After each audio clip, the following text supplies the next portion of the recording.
Hi friends, I'm Abby and welcome back to my channel. Today I'm going to be talking through some books that I think are overhyped. That people, you need to calm down and just stop talking about these books so much, or stop just pushing for people to read them, because I don't think they're as good as you think they are. Or maybe I just don't understand why people love these books so much. So some of these I actually quite like. Some of these books I like, they just weren't 5 stars. I wanted them to be 5 stars. And then they fell at the final hurdle and they were like 4 stars or maybe even 3 stars, and I just didn't like them as much. And some of these I actually just actively don't like. So I've tried to look at Goodreads number of ratings for these, so that these are actually books that are hyped, that they are read by a lot of people, and that was my basis for how hyped they were and how much I guess they were talked about. Because sometimes I find that books are hyped on my area of the bookshelf and people that I watch, and all my friends are reading books, so I think it's hyped, and then actually it isn't. So these ones actually do seem to be hyped. So my biggest and most controversial opinion is June. I think it's overhyped. It's more like I can understand why it's hyped and I can understand why it's read, and I guess that a lot of the ratings are from many years, that a lot of people have been reading it for many years. And June is a sci fantasy following a main character Paul and his family as they are relocated to Arrakis, which is the sand planet, and in this world, in this sci-fi world, that planet has a mineral on it that is highly sought after, as it is used for space travel, and so everybody wants to rule that planet, own that planet, and his family is now going to be governing that, and it follows them and the ramifications of that across the empire, with the previous governor and his feelings towards that, as well as the natives to the planet. And I think there is a lot of potential with that book, and I think that there's a lot of elements to it that I liked. I can see why it is a grounding block for a lot of sci-fi today, but I think that as modern readers we need to look at it with a more critical lens and notice that there are issues with it, that if this book was published today it would be raised. So why should these issues not be raised about a book written in the 1960s? That for me, although I liked a lot of elements to the book, I ended up having a growing distaste towards it, especially in the second half, as elements just kept coming up and up and up that I disagreed with or didn't like. And that is my modern lens looking at it, that maybe if I'd read it in the 1960s, which is prior to my birth, then maybe I would have enjoyed it more. So it might be my modern sensibilities that have affected my reasonings for thinking that this book is overhyped. And maybe that a lot of the hype as well was surrounding the film, and so there was a lot of hype around the book when the film was coming out, and that does seem to have died down a little bit now the film is out, but I can imagine the hype will come back when part 2 of the film is going to come out. If you want to hear my full thoughts, then I will link my review. I also think this is a popular 2022 release, that House of Sky and Breath, the second book in the Crescent City series, is overhyped by Sarah J Maas. Now, a lot of Sarah J Maas books are hyped, and I think they're hyped for a reason. That I really like the Throne of Glass series. I really love the first book in this series, and I've liked a lot of the A Court of Thorns and Roses series as well. There's a lot of books by Sarah J Maas that I have loved, and in a lot of ways I do think she is worth the hype. At least for me, that I have not necessarily grown up reading her books, because that makes me sound like I grew up as a teenager reading her book, or I know. I started reading her books maybe in 2014, so 8 years. So I've been reading her books for a long time, and so they do have a place in my heart, I would say, and that for a lot of them I do really enjoy them. But I do think this latest release is her weakest. That there is a lot of potential with this series. There's a lot that was built in that first book. There's a lot of potential here, but it needed to be edited a lot more. It really did need to be edited. It's as though the people at Bloomsbury decided that they weren't going to edit Sarah J Maas anymore, and they needed to. Part of me also wonders if she was writing this when she was pregnant, that pregnancy brain just took over. But I think there's elements to this that are good, but it needed going through. It needed going through a lot more, so that we could really see the relationships between the characters that weren't just sexual, that we had a progression of the plot a bit more, and that not all of the plot was just started off and you had this plot running through the whole series, the whole book, that there was then just thrown away at the 60% mark, and you're what was the point in spending so much of the book on that, and then having this whole rush job plot at the end. It was just a bit of a mess. and it did seem to get a lot of hype. Like, a lot of people really liked this, and I mean, I always enjoy Sarah J Maas's writing, but not so much in this book. One I was a little bit surprised about, I didn't realise like how hyped this is, maybe because it is like an older YA series. I mean, there was anything like Divergent, Hunger Games, etc. Like, I know that they're hyped, and Hunger Games, worth it, Divergent, not worth it. But this one I didn't realise like how big it was until I really saw like how many ratings it had, and that is the Shatter Me series by Tahira Mafi. Like, what? Like, guys, come on. Like, seriously? This series is the one that you are hyping? Like, there are so many other YA series that are better than this. Why have you chosen this one to be the one that you are hyping? Like, go back to the Hunger Games. Like, just hype that one up if you're wanting a dystopian. Pick that one. You don't need this one.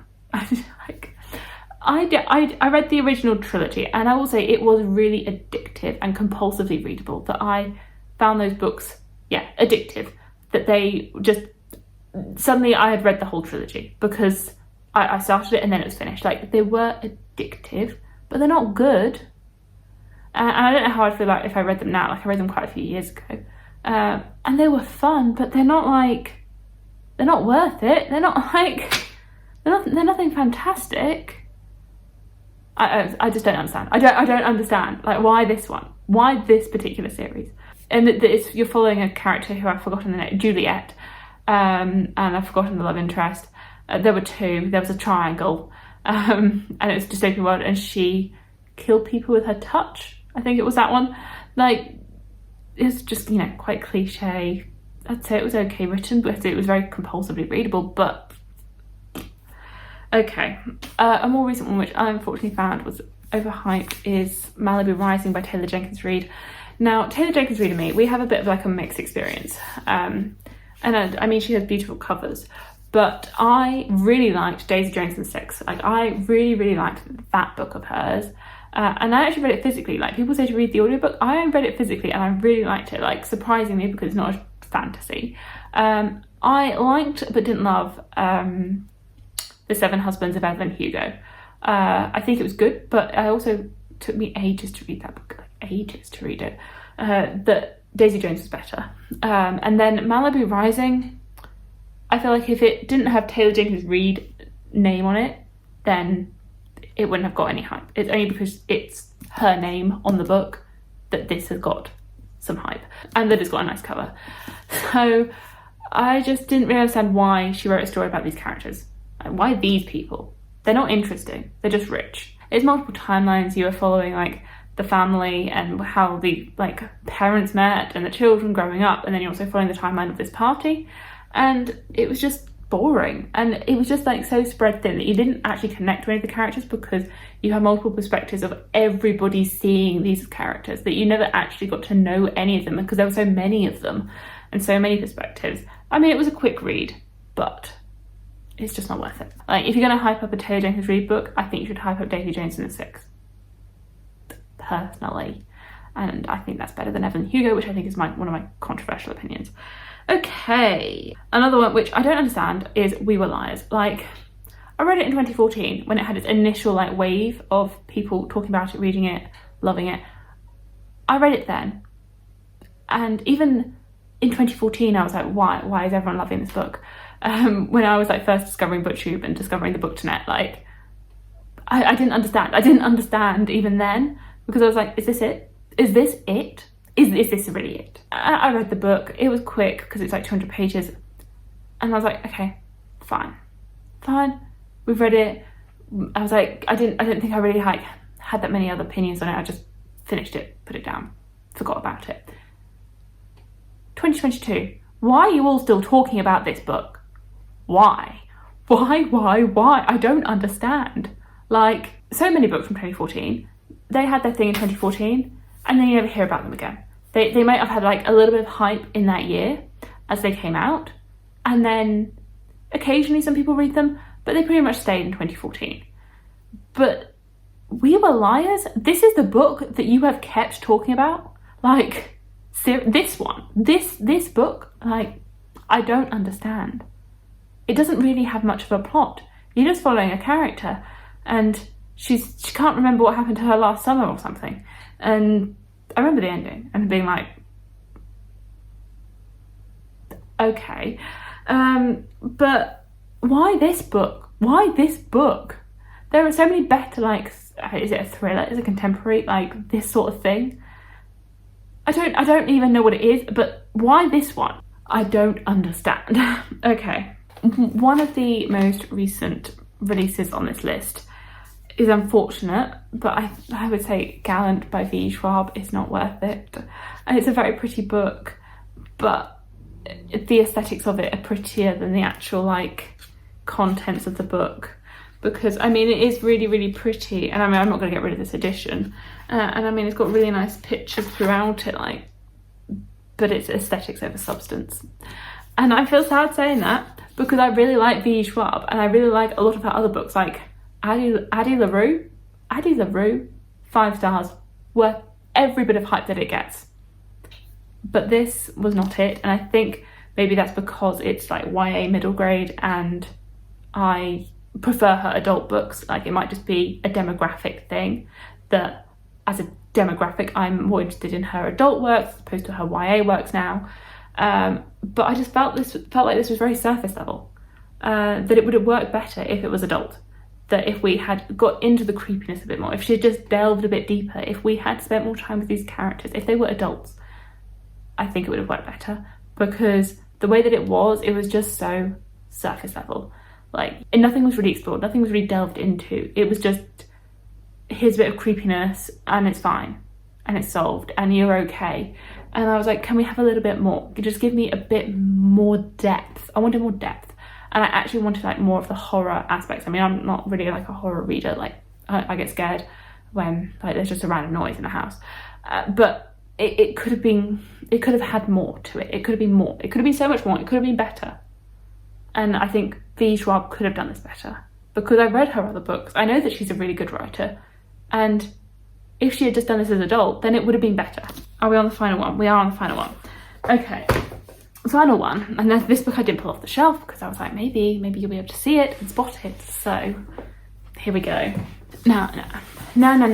This book, I gave it 5 stars. I loved this book, but it's overhyped.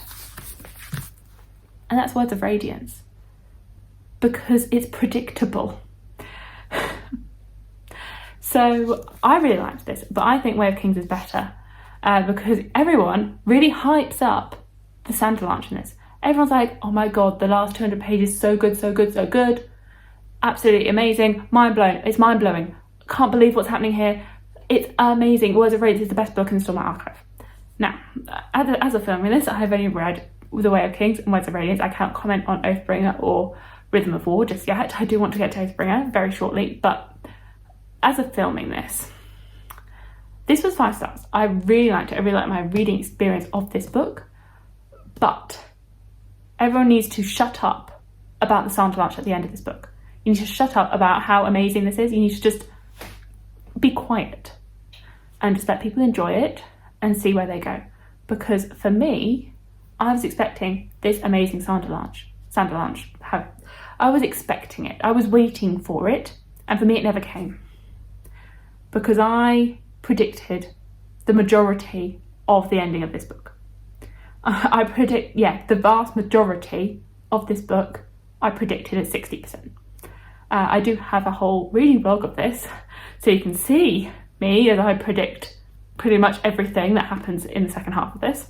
And then the realisation that I come to when I realise that every prediction I said was correct, and that everything plotted out exactly how I said it was going to.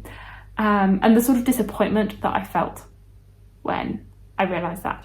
And I mean, I still think the book is 5 stars, but a lot of the scenes that were my favourites in this book were like in the middle of the book, when I was having those predictions, when I was like, I was riding the excitement wave when I was having those predictions, and it wasn't at the end.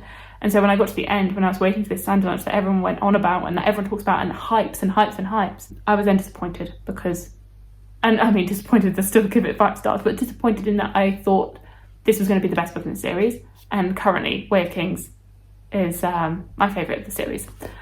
I do still think that Brandon Sanderson is worth the hype. I just think people need to chill a little bit on this one. There we go. There are some of my opinions on books that I think are overhyped, and that people need to just calm down a little bit, because they need to.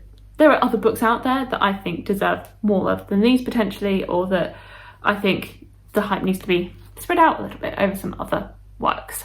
So let me know if you agree with me at all on any of these, if you share my opinions, if you think I'm completely wrong and that these books are your favourites, then that's absolutely fair enough. Fair enough. The best thing about books is that we all get a different experience out of them, and that we all can love different books. And you can disagree with me, and I can disagree. You can disagree with me, I can disagree with you, and we can all still be friends, and that's the best bit. So thank you so much for watching, and I will see you in my future videos. Bye.